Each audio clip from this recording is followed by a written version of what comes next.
Welcome to the K-State Radio Network and Agriculture Today. Glad to have you aboard. Well, weather is in the driver's seat in as far as grain market movements, most assuredly so in recent trading days. We'll pick up on that and other grain market matters now as grain market economist Dan O'Brien, K-State Research and Extension, is alongside now via Zoom from his office in Colby, Northwest Kansas.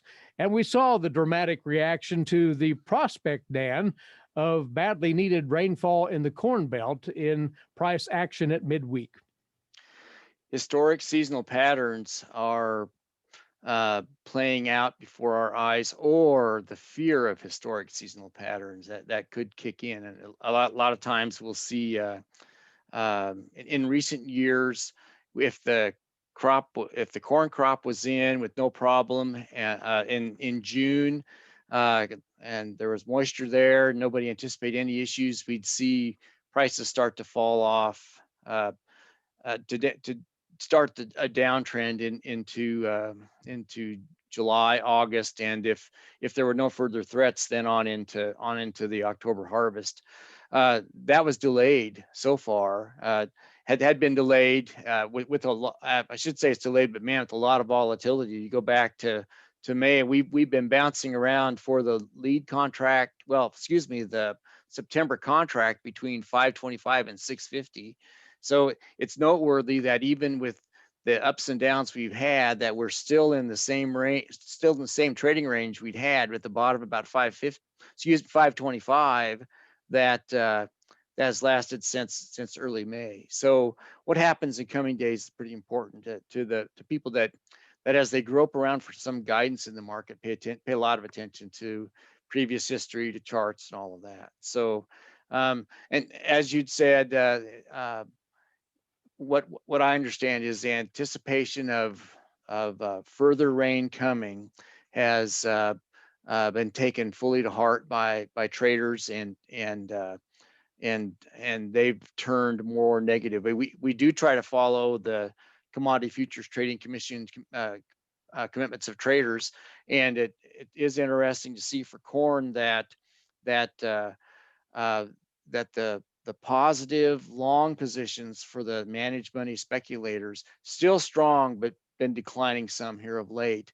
The real strength in all that for corn happened within the last month, again in May, and since then we've had some more tepidness, some more fear of crop conditions, fear of crop conditions turning better, and prices moving to the lower side. So and to date, it's just interesting. We have had just minimal short positions in the corn futures market for speculative traders for about 1 or 2 months. So as this goes forward, I think here we're selling the forecast. We'll see what happens in the actuality of all this with regard to what the crops will do. So any rain that comes, will it undo some of the dryness, potential damage to stands, to growth and development that's happened so far? Generally, we say that crops are made, corn's made in July, and of course soybeans made in August, and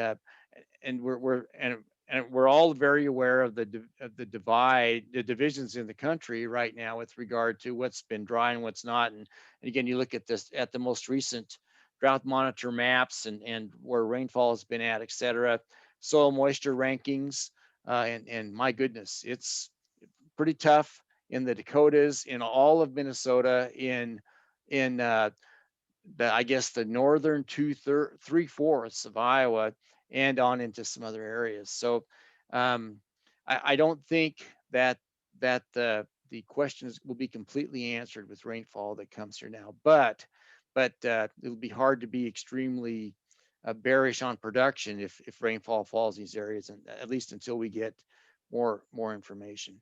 Yeah. We do have a WASDE report, World Ag Supply and Demand Estimates report, coming out on Monday, on the 12th. And will that World Agricultural Supply and Demand Estimate report coming out this coming Monday be of much consequence, Dan? Well, I think that on the usage side, that report there'll be adjustments in it for what came out of the quarterly stocks report on the 30th, and to probably show some more usage, probably in the feed residual category in corn, and also will show a little bit more usage for soybeans. So it could trim off the projected ending stocks figures, just if all else is held equal. And I think that report will also make use of the new acreage numbers that are out there. For corn, is up, but not by as much as thought. And again, now projected at 92.692 million acres. And harvested acres 84.495, and again that's up about a little less than 2 from the previous year. So that's all as it is. But but those, so that'll be tied in for corn. For soybeans, you'll see again last year at 83 million acres. This year, that acreage report came in for soybeans projecting about 87.5, 87.6 million acres. So that really, again, those will be dialed in, but it's pretty obvious that the market's paying attention to yield prospects more than acreage, and of course acreage is part of that, harvested acre, planted to harvested. But so I think so much of what we'll be doing now for until we get solid numbers out of the USDA NASS reports, crop production reports, which could, we'll get some information in August, but probably in September, October, November, we'll be wondering about yield prospects, and so I guess we'll see. So again, when you look at the pre-report estimates for those numbers, almost no analyst is anticipating USDA will budge much at all off of their yield numbers. Now, which means they might, and if they went anywhere, I think they'd go lower because of the damage in the northern states in the West. But we'll see. And for soybeans, again, a little later planted, and soybeans we grow a lot of soybeans in Iowa, northern Iowa, southern Minnesota, and North Dakota now, and a lot of potential damage there that could certainly happen. But will the market be cognizant of that, and or will the USDA on their model-based forecasts step out and say, hey, I think there's enough damage in those areas that we're gonna make adjustments. So it's kind of the hand-holding, hand-wringing time to figure out all the uncertainty of the market, and we'll see where it all goes. Well, in your market notes this week, you have posted your latest price probability projections for corn and for soybeans. And to remind listeners, what you do is put out certain what-if scenarios as far as supply, demand, plugging in the latest USDA numbers and the like, and then attach a potential average price for those scenarios. Tell us about what your corn numbers say, Dan. Well, for old crop 2020, 21, which will end on August 31st, basically following the lead of that quarterly stocks report, have lowered my ending stocks figures down to from about 1.1 billion to about 950 million. And so, again, you're trying to gauge exports and usage in these different areas, and so that's so that has some significance if that 950 comes about. And I think there's 75% chance, 3/4 chance there'll be some adjustment there. USDA will have to follow what they put out in the grain stocks report. So then, to the degree you take down those ending stocks for the old crop, then September 1, if you really do get below 1 billion bushels down to 950 million, then you put the pressure on the yields. And in so many words, I said there's first I'll say it numerically, then I'll say what's really saying. There's about 35% chance that the USDA is right for next year, and with the 179 bushels per acre. I'm saying there's more like 50 to 55% chance by my own judgment that we're closer to 175, given the damage that we've had, some lateness and issues and uncertainties. There's about a 10% chance of maladies we can't anticipate, freeze. These rains fail, we turn dry, you name it, with 171 bushels. And I'm more inclined right now to look at what the futures are forecasting than I am the USDA's numbers. The USDA's came out in that June report, and prices were hot. They put high numbers out, and I'm finding that the markets, the futures markets, again, if you look at the span of lead and trailing deferred contracts, you're looking at something closer to like $4.50 for both old crop and new crop.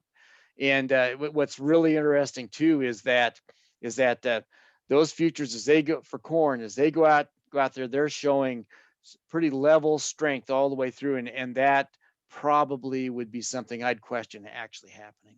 I should shift over quickly to soybeans. I know I'm using up time here, but so USDA projected 87.555 million acres, and also a yield of 50.8 bushels per acre. And I'm saying that with the damage you've seen in those northern states, there's I guess I'm a little less anxious to just say, yeah, I don't think the soybean number can be reached.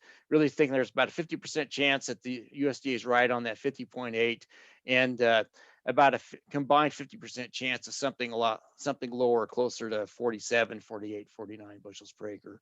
And the thing is, you're just scraping the bottom on stocks and stocks to use all the way through there.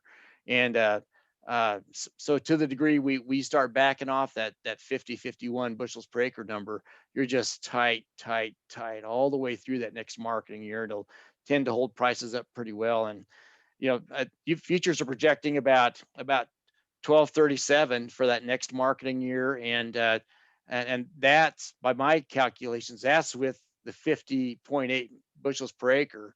And you start cranking that down, you start adding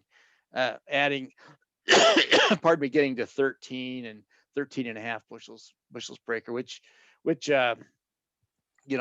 awfully high if you're a buyer, but not out of the realm of possibility given where we've been here of late in the soybean market.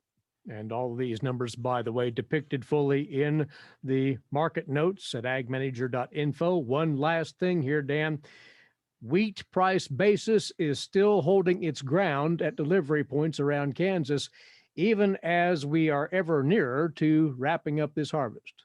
Yeah, the only place that I can see in the midst of harvest in most of the states where our cash wheat basis in the six crop, in the six quadrants, whatever they call that, of the state as we divide them up, is in the southeast part. Every place else, at least at these major terminals that we're following, holding up pretty well. So that's indicative of some underlying usage and demand. And I would say, since we talked about corn and soybeans so much this week, we'll take a lot closer look at wheat in particular, and also sorghum next week. We can certainly do that, and will. Dan, thanks. And next week we will get together once again.